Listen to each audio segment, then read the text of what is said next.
are back with a live look inside the United Center in Chicago, where night one of the Democratic National Convention just wrapped up about 15 minutes ago.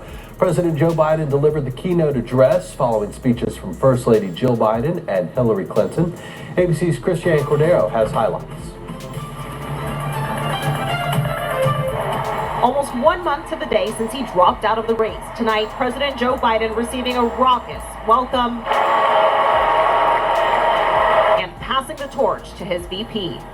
Are you ready to vote for democracy and for America? Let me ask you, are you ready to elect Kamala Harris and Tim Walz? As a surprise for the crowd of thousands tonight, Vice President Kamala Harris stepped on stage 3 days ahead of schedule at the DNC to take in the energy her candidacy has sparked. The VP with brief remarks ahead of her acceptance speech scheduled for Thursday. So, guided by our love of country, knowing we all have so much more in common than what separates us, let us fight for the ideals we hold dear, and let us always remember, when we fight, we win. Night one of the convention is riding high on momentum with Harris at the top of the ticket, in many ways made possible by the work of this man, civil rights trailblazer Reverend Jesse Jackson, getting his moment on the Chicago stage and a standing ovation from the crowd. Also with remarks, the only other woman from a major party to run for president, Hillary Clinton. On the other side of that glass ceiling is Kamala Harris raising her hand and taking the oath of office as our 47th President of the United States. Welcome back to the channel. Let's get straight into it. President Biden got a hero welcome on the first night of the Democratic National Convention as he passed the torch to VP Harris.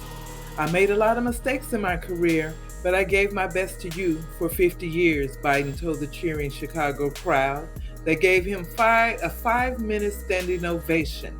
At the beginning, he attempts to speak were repeatedly drowned out by cheers and chants of "Thank you, Joe." Harris also made a surprising early appearance to praise Biden, whose speech was largely a reflection on his legislation accomplishments since taking office.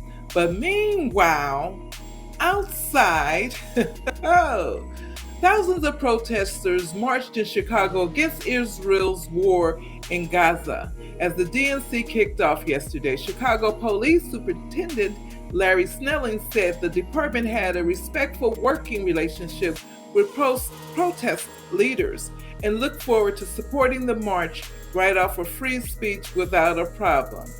Let's take a look at the video. I don't think that is what happened. Don't forget, hit the like button, subscribe, and comment below.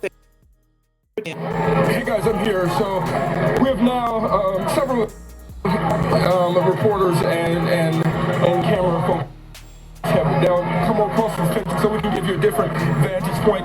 Within the last couple of minutes, Sylvia and Terrence, as you described, we have seen officers put on what appears to have been gas masks, and so the fear now is that they may use some type of deterrent to get the crowd away. Again, on the other side of the fence, if Todd can just turn the camera around, this is where the protest ended. The march ended, I should say, here at Park 567. The group was here for about 30 minutes. Everything was peaceful, no issues at all, but then this fencing that you're seeing right now, several panels of that fencing was torn down before you then saw a lot of people jump the fencing and then start throwing rocks that we've learned at police right now. We have seen a larger response from police. Again, this location for those folks from the west side that may be familiar is right outside of the Pilgrim Rest Missionary Baptist Church located right at Walcott Avenue. I am standing on what I believe to be Washington Street right now. Yes, this is Washington Street, and so we do see authorities, Secret Service agents, police, out-of-state police communicate as well, trying to get a handle on this crowd. On the other side of this fencing, we also see some journalists as well, but even right now, you can see, Todd, turn the camera around just so you can see another group still trying to tear down more fencing. I want you all to see this. This is what we've been seeing for the last couple of minutes. They are resilient. They are not obeying the police's orders. They are not obeying Secret Service orders. They are taking upon themselves with masks on to disrupt, to tear down the fencing, to disobey the security guidelines that have been distributed by the city. Again, at least on this side, we are still seeing a number of Chicago police. Todd, if you can turn the camera to the right, you see dozens of officers. Don't be not mistaken, Chicago police are here and they are ready. This is all strategic by the Chicago Police Department on both sides of this perimeter.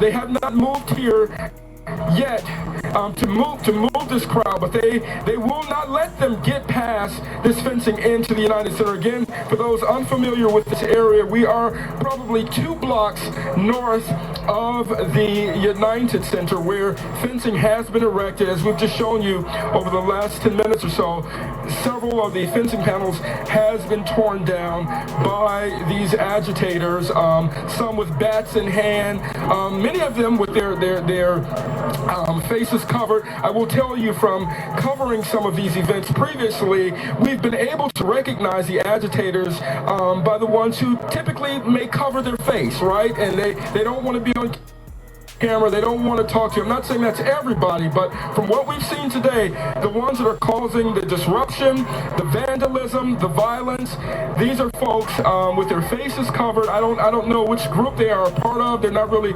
communicating with us, but we do know that a number of law enforcement as well as journalists are out here now trying to report to you at home what the situation is like. Terrence and Sylvia.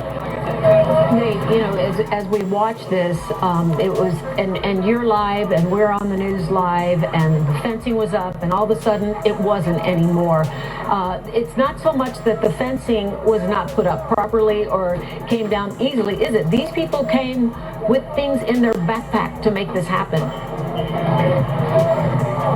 Yes, Sylvia, you are absolutely right. We have video of a gentleman taking what appeared to be some type of like sledgehammer out of his backpack and opening one of the fences. I will tell you that I'm starting to see, I did see like a chain wrapped around one of the fencing where they put like a lock attached to it, so even if they tore it down, it would still be connected to a lock.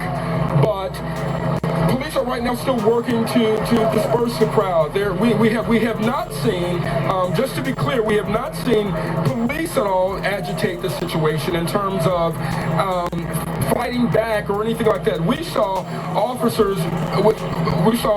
demonstrators or agitators throw rocks at officers, but the officers, as you're seeing them right now, have stood in position. The only change that we've seen outside of one officer who appeared to just raise his firearm, we've seen some officers put on what appears to be gas masks, but there's been no gas spray or anything like that. In fact, for the last 10 minutes or so, or however long we've been on with you all, they have allowed this group to continue to stay here in what is the perimeter outside of the United States. I'm sure it won't be for long, but again, this is a very strategic move by the Chicago Police Department.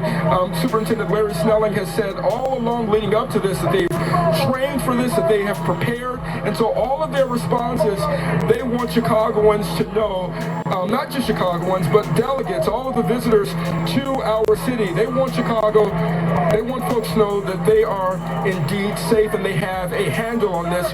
Right now, we're continuing to see and hear people chant as some are still trying to tear down additional fencing. It is a sad sight to see out here, but that really is what's happening right now. Let me give you one more. Okay, so Chicago police right now are running toward this area. We're going to get out of the way, but they're running toward this area, appears with helmets in their hand. I believe they are about to stop the crowd. They are about to move everyone out the way. You see it, they are probably 300 feet from us. They're running with helmets on.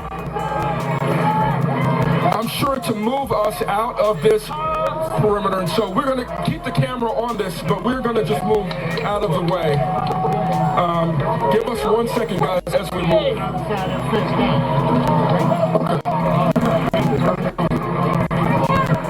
Thank you for that, Nate. Dane Flacco is also out there. Let's go out to Dane. I don't know what you're seeing where you are, Dane, but the pictures we're seeing from Nate and his cameraman are incredible. What can you tell us? Yeah, we're standing on Washington Boulevard right now, where they broke through the fencing, and as you can see back there, probably 30 or 40 Chicago police officers in riot gear. They were towards the west, where we're located. They have stopped their run right now and have formed a line across the street over the 2 lanes. You can probably hear the people chanting behind me. There's a large number of protesters that broke down a fence on the north side of Washington and are standing within the confined area. There are 2 fences along Washington, one on the south side of the street, one on the north side of the street. They were able to breach the north fence, but not the south fence. And now we have the Chicago police, as you see, walking towards us. This is going to be an interesting confrontation. The protesters behind me have their fists raised in the air, are chanting. They are eager for some sort of a confrontation here with police, it would seem. And the police are eagerly walking in this direction as well. I'm going to start getting a little bit closer to it. There you go. They're about 50 feet, 60 feet away right now and continuing to march west on Washington Boulevard. Let's see what they do when they get here. They're obviously going to have to move a lot of the media out of the way first. There's a line of cameras. And now we have some of the protesters coming to the front of the line, yelling obscenities at the police. I saw something thrown in the direction of the line of police. There you see one officer giving instructions. Oh, there's somebody just threw a can from the other side of the fence. The crowd agitating for a fight here, it would seem to appear. And the police are certainly looking to give them what they might. Although the police are just backing up everybody. There you see protests in front. Being pushed back forcibly by the Chicago police officers in riot gear. We're being told by Glenn Brooks with the Chicago Police Department we're being ordered to vacate this area, but there's really nowhere to vacate to at this point. There's only a small breach in the fence on the north side of the street, and it is blocked right now by protesters. There you see there's some pushing and shoving, there's some confrontation. The officers on the front of the line are using their batons, holding them one in each hand across their chest, and occasionally as they step forward, pushing a protester. Tom Ahern from the Chicago Police Department now telling us to move into the park to the north, Park 578. Again, the problem with that is that the protesters are blocking the breached portion of the fence, and we have nowhere to get, no way to get back into that area right now. Okay, now they were clearing a spot, and they're going to ask us to move it through the fence into the park so that the police can begin making arrests here. You see somebody just threw a sign over the fence into the area where the police are standing. The officers, again, shoulder to shoulder, crossing 2 lanes of Washington Boulevard. There goes another sign. So far we've seen signs, cans. I haven't seen any bottles or any heavy objects thrown at the police.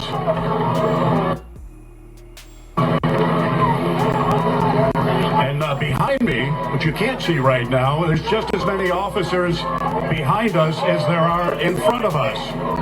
So the protesters who breached the fence are now pinned in. And I see that there are apparently some arrests beginning to be made off to the right here. Some people got pushed to the ground. There's a protester on the ground. Everybody, let's go. Go down. All right, we're getting pushed towards the exit of this area. I'm going to step out of the way.